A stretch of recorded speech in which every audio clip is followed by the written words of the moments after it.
This is Molly. How are y'all doing? Well, I'm on to the next cards I'd like to share with y'all, and I want to start out by thanking the demonstrators.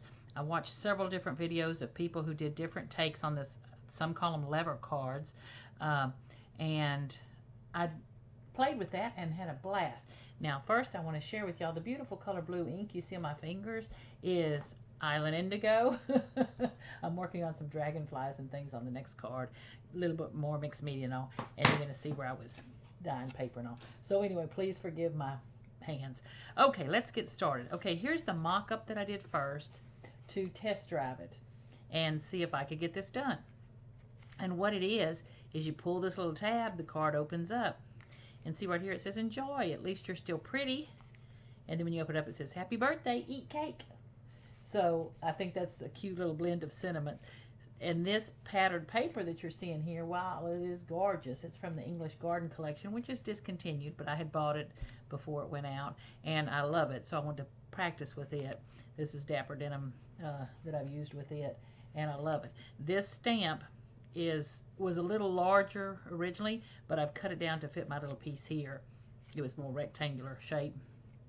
It's from the Big on Birthdays collection. If y'all watch my other videos, y'all know how much I just love that collection. The whimsy and size of those stamps and all, I just love.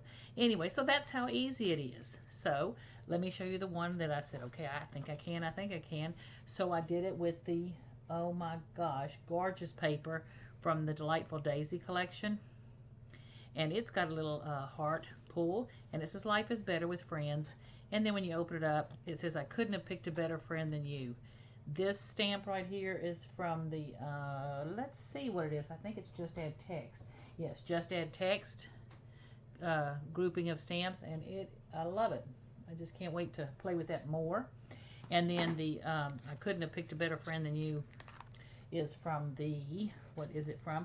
Oh, of course, one of my favorites, the Beautiful Bouquet, which has some great flowers, but it also has sentiment stamps, kind of demure in size, but they cover just about every need that you have for a card. So that's that. Okay, so the ribbon, of course, that you're seeing, I keep having that fall out. Okay, the ribbon that you're seeing here, of course, is the Pool Party Shimmer Ribbon. Oh my gosh. Okay, these two tabs, which I love, I think that's just the cutest thing, are from the Tabs for Everything collection. If you can see, this one says enjoy.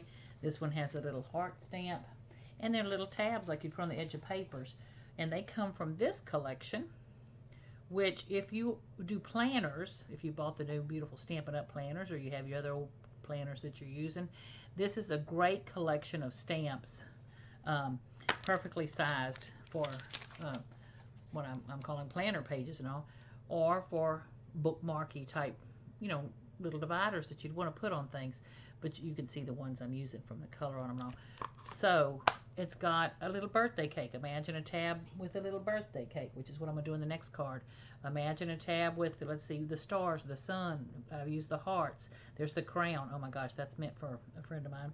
Anyway, great set. And it coordinates, and I think it comes in a bundle with this punch. You know, those of you who know Stampin' Up, these punches are just must-haves.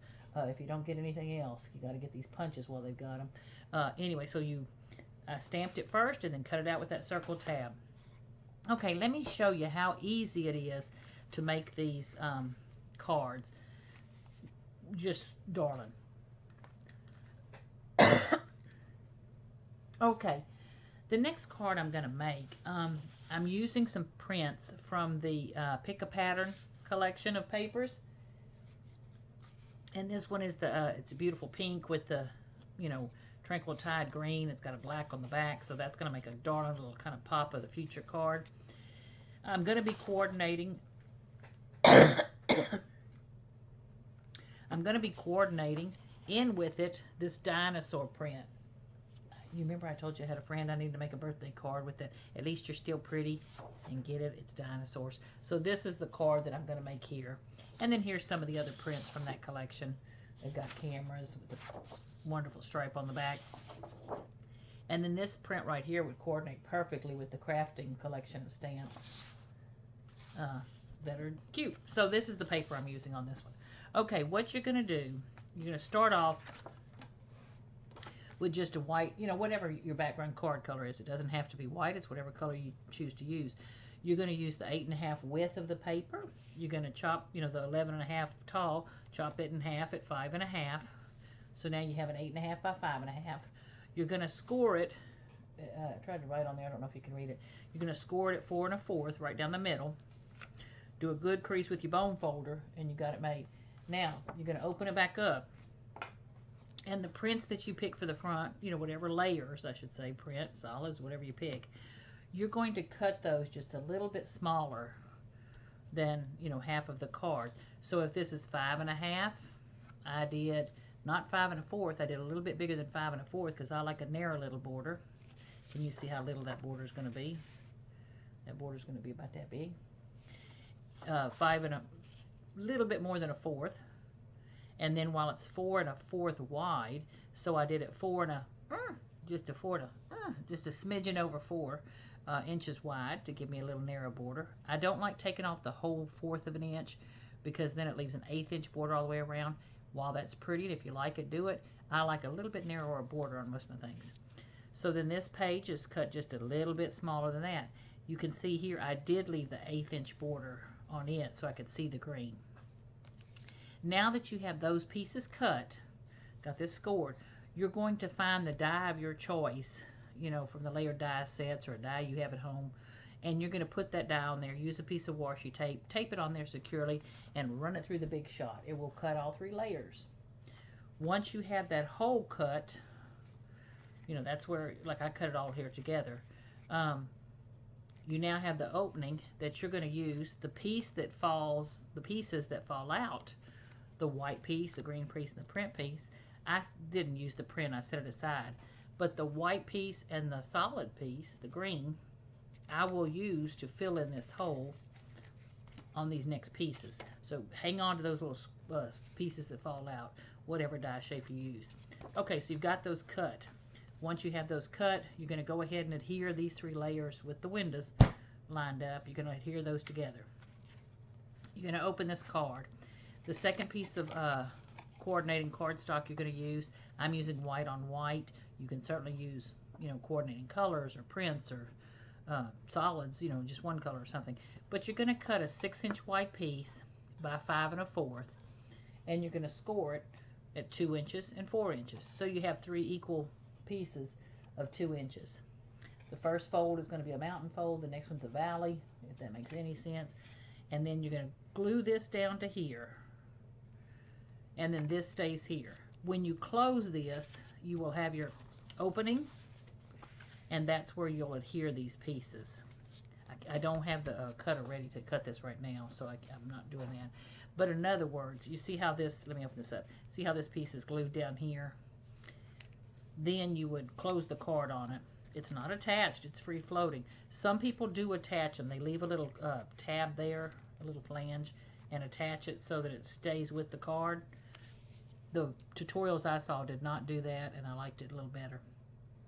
Anyway, those little pieces that fall out of your die cut that coordinate, that's where you've got this and this and this, and you're simply going to glue them together and onto this little part.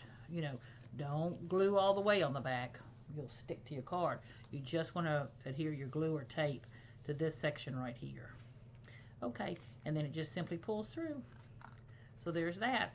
So the version that I saw that I'm using it doesn't connect, but it stays, because of the size of it. You certainly could put something that stuck out here, or stuck out here, or stuck out there, that made it never go back in the hole because it was too big. But you don't have to. There are versions out there where people leave a 1/2 inch fold here, glue that to the card, and then it stays together. Didn't care to do that. Okay, sorry I'm rambling on. These cards are super duper easy to make. I hope this was a clear enough little quickie tutorial. Once I get my Stampin' Up! Cutter in, then I'll be cutting these things for you, and I've got the set of dies on order, or we'll have them on order soon, so that I can use those to cut. What I used for my windows was the old square die I had in my stash. Use whatever shape you'd like. Okay, y'all, I hope you enjoyed these cards. I'm having a blast playing with these gorgeous supplies. So y'all don't forget to sign up for my blog, ilovemanyalbums.blogspot.com. My Facebook page is Escape to Inspiration. I'll have the links below. And of course, you can head over to my Stampin' Up! Store. I'm an independent Stampin' Up! Demonstrator. And so that gives me a chance to have a site on the store that you can go over and buy some of these things if you'd like them. Or at least look at the catalog and get some great ideas. Okay, y'all have fun. Thank you. Bye-bye.